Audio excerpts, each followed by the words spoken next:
I'm going to look at something a little bit more complex.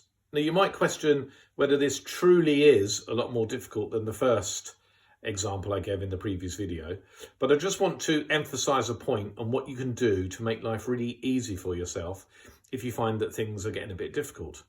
So this question is 37 times 2, or as it's first put, what is 37 doubled?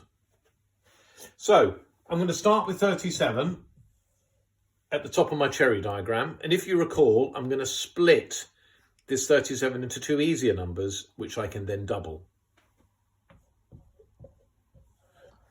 Now it's quite obvious that this will go to 30 and 7.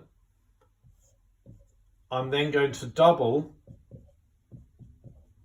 each of these numbers to give me 60 and 14. Now from here, if you recall, I'm going to add those two numbers back together. But some people might think, well, that number there on the right-hand side is a bit more complex because it's not a single-digit number like we had before.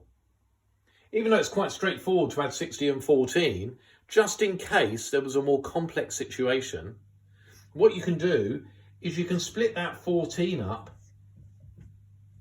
into 10 and 4. Now this 60, I'm just going to carry forward because I don't need to do anything to that. Now I'm not multiplying these elements here by 2 because the doubling has already been done. But all I'm doing is putting them into 3 numbers rather than the 2 output numbers to make the final addition simpler.